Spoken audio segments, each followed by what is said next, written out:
Hey guys, Randy Bowley, editor of DieselArmy.com. We're out here in the driveway once again, getting ready to work on Project Workhorse. You can see behind me here up on blocks. We're getting ready to do a valve body swap with Next Gen Drivetrain. We've got one of their Project Carbon billet valve bodies. It's no secret that the 68 RFE has severe problems with, well, I'll just come out and say it, the valve bodies are junk. They have a lot of cross leaks, the internal parts, some of them made out of plastic. They do not hold up very well and they cause issues. So we got a hold of Next Gen Drivetrain to talk about their carbon project valve body, and we're going to open up the box today and see what we have. Paper, we got later the same. Here we go. Set this off to the side. We'll need him later. All right. The side. Remember, keep all this packaging, guys. Project Carbon valve body is 100% pre-configured for increased line pressure and can be safely and properly used with or without TCM tuning. It comes with a 1-inch thick, custom billet plate. It's about 40% stronger than the original. Spring-loaded billet SSV assembly, including the plugs. Accumulator plate is water jet cut steel. It is not going to have any cross leak issues because of the bonded separator plate that comes with it. Everything for the original portion, a lot of it is, 99% of it actually, is new, but the cast portion is going to be an OE piece. It's steam tank and pressure clean, and they anodize the SSV bores as well. It's a must-have for anybody with a 68 RFE in a truck, for daily drivers, for towing. You guys drag racing or sled pulling. It's just a general enhancement upgrade for your 68 RFE. It'll give you faster shifting, smoother clutch handoffs, faster acceleration, and enhanced transmission clutch life and holding power. Everything in this thing is just top-notch. It's a benefit you 68 RFE guys really need to have one of these things. So next up, we'll just get in, we'll tear the transmission valve body out and swap it out.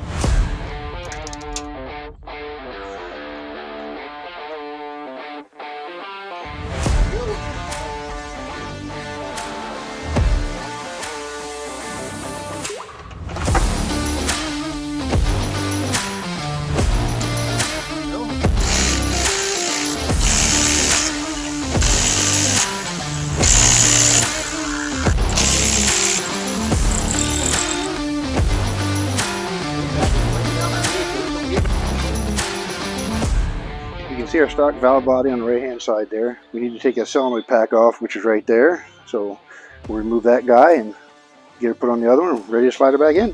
We'll talk a little bit more about the differences later. We got our OE valve body flipped over. Now I got to take out the bolts holding the solenoid pack in place. I'm taking my time.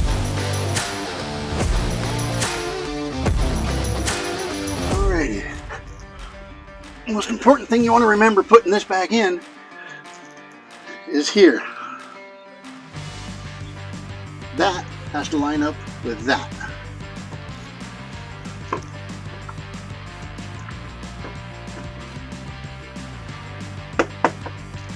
Now, you're going to want to put all these in finger tight before you tighten any of them.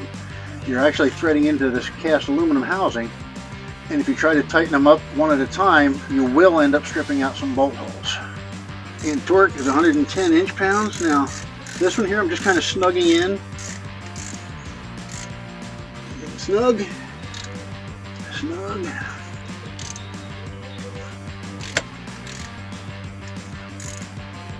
Okay.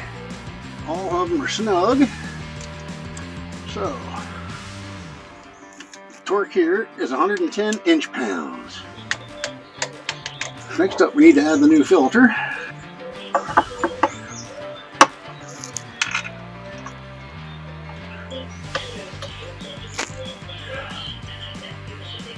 And that's tight. Don't forget to plug in your solenoid, folks. Forgetting that can cause a lot of problems. And now for the pan.